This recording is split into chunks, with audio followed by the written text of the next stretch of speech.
৳2 লঙ্কা কিনে আচার তৈরি করে সারা বছর ভরে খান। Welcome back to my channel নিরামিষ কিচেনে আমার সব বন্ধুদের অনেক অনেক স্বাগতম। তা বন্ধুরা, আজ আপনাদের জন্য নিয়ে এসেছি অতি পরিচিত একটি আচার। হ্যাঁ বন্ধুরা, লঙ্কা লেবুর আচার। এখন যেহেতু গরম সিজন, আর লঙ্কাও সস্তা আছে, লেবু সস্তায় কেনা যায়।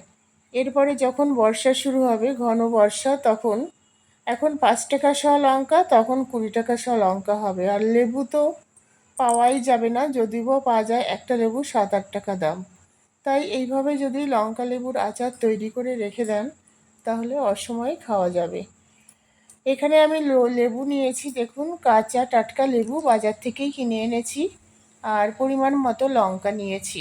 লেবুটা প্রথমে পরিষ্কার করে ধুয়ে একটু জলটা ঝরিয়ে নিতে হবে। আমি রোদে দিয়ে এসেছিলাম, লেবুর গায়ে কোনো জল থাকলে হবে না। তা পরিষ্কার করে ধুয়ে রোদে একটু শুকিয়ে নেবেন। এবার লেবুটা কিভাবে কাটবো আমি দেখিয়ে দিচ্ছি। দুটো সাইড কাটলাম। আমি একটু ছোট ছোট করেই টুকরো করব, তাহলে মশলাটা লেবুর মধ্যে গেলে খেতে ভালো লাগবে। এই ভুয়োগুলো ফেলে দেবো, দিয়ে লেবুর যে দানাগুলো অর্থাৎ বীজগুলো আছে সেগুলো ফেলে দেবো। দিয়ে একটা লেবুকে আমি টোটাল 8 টুকরো করব। ছোট ছোট করে তৈরি করলে কি হবে, লেবুটা খুব ভালোভাবে তেল মশলার মধ্যে খুব ভালোভাবে মিক্সড হয়ে যাবে। যখন আমাদের মুড়ি বলুন, ভাত, রুটি বা পরোটা, খিচুড়ি যাই দিয়েই খাই না কেন, একটা লেবু ডলে নিলে ভীষণ টেস্টি লাগবে।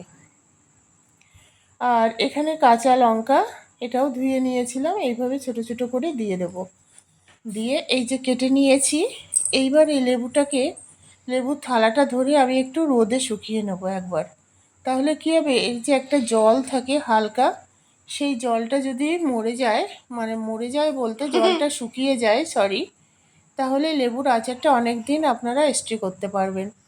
তা জলটা শুকিয়ে গেছে, আমি ওইভাবে থালা সহই রোদে একটু শুকিয়ে নিয়েছি। এইবার একটা পাত্রে সর্ষের তেল দিয়ে দেবো পরিমাণ মতো। সর্ষের তেল, এইবার এর মধ্যে কিছুটা পরিমাণ দিয়ে দেবো রক সল্ট, অর্থাৎ এইটা হচ্ছে বন্ধুরা নর্মাল লবণ নয়, এটা হচ্ছে সন্দক নুন বা রক সল্ট অনেকে বলে। পরিমাণ মতো নুনটা দিয়ে দিলাম। খাঁটি সর্ষের তেল, এটা আমি মিল থেকে নিয়ে এসেছি। খাঁটি তেলের কালারটাই কিন্তু অন্যরকম হয়। আর আমরা বাজার চলতি যে তেলগুলো কিনি বিভিন্ন প্যাকেটের, সেগুলি কিন্তু কালারটা একটু চেঞ্জ হয়। এখানে পরিমাণ মতো কাশ্মীরি রেড চিলি পাউডারটা দিয়ে দিলাম। এটা অপশনাল, চাইলে আপনারা দিতেও পারেন, নাও দিতে পারেন। পরিমাণ মতো হলুদের গুঁড়ো দিয়ে দেব। নুন, হলুদের গুঁড়ো, লঙ্কার গুঁড়ো দিয়ে দিলাম। এবার দিয়ে দেবো চিনি, বড় দানার চিনিটা আছে, 50 গ্রাম মতো চিনি দিয়ে দিলাম। দিয়ে এবার ভালোভাবে এটাকে মিক্সড করব। বন্ধুরা, লাল আর হলুদ মিলে কি কালার হয় অবশ্যই কমেন্ট করে জানাবে। তা এটা ভালোভাবে মিক্সড করে নিতে হবে, যাতে সমস্ত মশলাগুলো খুব সুন্দরভাবে মিক্সড হয়ে যায়। দেখুন লেবুর গায়ে কিন্তু কোনো রকম জল নেই। এই জলটা শুকিয়ে নিলেই ভালো, না হলে এটা বেশিক্ষণ সংরক্ষণ থাকে না, বেশি দিন। তা এই থালা সহই আমি রোদে দিয়েছিলাম। দিয়ে এইবার এটাকে ভালোভাবে মিক্সড করব। ভালোভাবে এতে আরও মশলা দেওয়ার বাকি আছে বন্ধুরা। প্রথমে নুন, তেল, নুন, হলুদ, দেখলেন যে উপকরণগুলো দিলাম। দিয়ে এইবার ভালোভাবে মিক্সড করব, যাতে মশলাগুলো লেবুর মধ্যে খুব ভালোভাবে মিক্সড হয়ে যায়। মিক্সড করা হয়ে গেলে হাত লাগাবো না, যে কোনো হাতা চামচ যাই বলুন না কেন, যার কাছে যেটা থাকবে সেটা দিয়ে মিক্সড করবেন। করার পর এইভাবে ঢাকা দিয়ে আমি অন্তত 10 থেকে 12 ঘন্টা এটাকে আমি রেস্টে রেখে দেব। ঢাকা দিয়ে রাখতে হবে, তাহলে কি হবে, ঢাকা দিয়ে রাখলে যে মশলাগুলো আছে আর লেবুগুলো খুব ভালোভাবে মশলার মধ্যে একদম মিক্সড হয়ে যাবে। আর এই আচারটা খেতেও কিন্তু অসাধারণ লাগে। এর আগে আমি অনেকবার তৈরি করেছি, ভীষণ ভালো লাগে। বিশেষ করে খিচুড়ি দিয়ে খেতে, মাখা যে ভোগের খিচুড়ি হয়, সেই ভোগের খিচুড়ি দিয়ে অপূর্ব টেস্টি লাগে। আর মুড়ি মাখার জন্য তো অনবদ্য। এইবার আমি 10 থেকে 12 ঘন্টা পর ফিরে এলাম। দেখুন কালারটা জাস্ট অসাধারণ হয়েছে, পুরো কালারটা চেঞ্জ হয়ে গেছে আর কতটা কমে গেছে। অপূর্ব কালারটা হয়েছে বন্ধুরা, দেখুন মনে হচ্ছে কোনো রেসিপি রান্না করে ঢেলে রেখেছি। আলুর তরকারি খাবো। আমার মেয়ে বলছে আলুর তরকারি, সত্যি ভালোই বলেছে, ছোট ছোট আলুর তরকারি হয়েছে। এবার এর মধ্যে পরিমাণ মতো সাদা সর্ষে নেব, আর কিছুটা পরিমাণ নেব কালো সর্ষে, দুটো সর্ষে মিক্সড করে দেব, তাহলে ঝাঁঝটা ভালো হবে।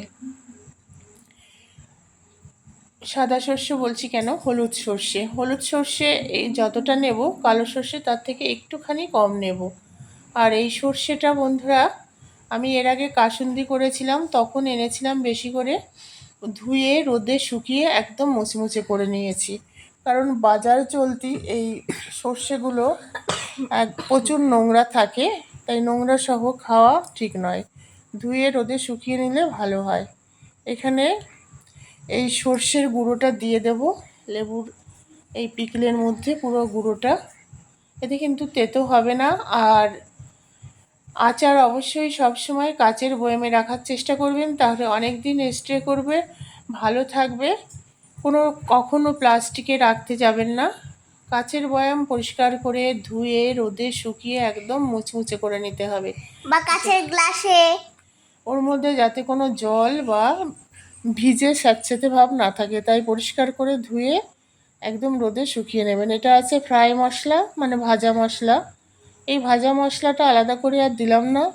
এর মধ্যে আমি কি কি আছে বলে দিচ্ছি। গোটা ধনে, জিরে, তেজপাতা, শুকনো লঙ্কা, কসুরি মেথি, গরম মশলা, এই সমস্ত শুকনো খোলায় ভেজে যে মশলাটা তৈরি করা হয়, এটা অনেকেই জানে বা আমার অনেক রেসিপিতে ইউজ হয়, আমি সবসময় দেখাই না কারণ ভিডিওটা অনেক লং হয়ে যাবে।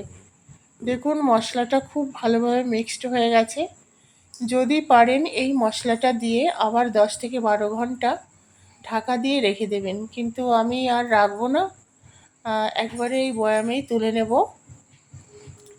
যাদের হাতে সময় থাকবে তারা বন্ধুরা এইভাবে আবার 10 থেকে 12 ঘন্টা ঢাকা দিয়ে রেখে একবার একটু রোদে দিয়ে তারপরে বয়ামে তুলবেন। এটা কিন্তু মনে হচ্ছে না আলুর তরকারি, এটা মনে হচ্ছে আলুর দম খাবো। কালারটা অপূর্ব হয়েছে, দারুণ ফ্লেভার বেরিয়েছে। তা আপনারাও যারা যারা নিয়মিত মুড়ি খান বা আচার খেতে পছন্দ করেন, তারা এইভাবে তৈরি করে রেখে দিন, দেখবেন ভীষণ ভালো থাকবে। তবে হ্যাঁ, মাঝে মধ্যে একটু রোদে দিতে হবে। এই বয়াম সহই আপনারা রোদে দেবেন। রোদে দেওয়ার সময় আমি তো আপনাদের দেখাইনি, ঝুড়ি দিয়ে একটু ঢেকে দেবেন।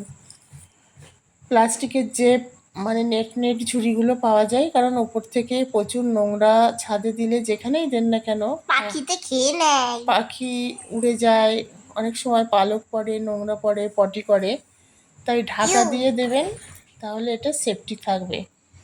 তারপর পাখি খায়, মাঝে মাঝে টুকরায়। তা বন্ধুরা এইভাবে বয়ামে ভরে রেখে দেবেন, আর তেল সব সময় থাকবে।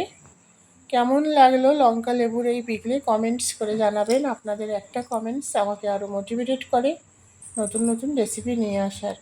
বন্ধুরা জানো, কালকে আমসত্ত্ব রোদে দিয়েছি, পাখিতে ফ্যাচাগুলো সব খেয়ে নিয়েছে অর্ধেকটা, কুটু কুটু করে। মিথ্যা কথা বন্ধুরা, এটা আমার কাঠবিড়ালি খেয়েছে, ছাদে যেয়ে আমসত্ত্ব খেতে পছন্দ করে। না, মোটেও টাটা, বাই খাইনি। বাই, সবাই খুব ভালো থাকবেন।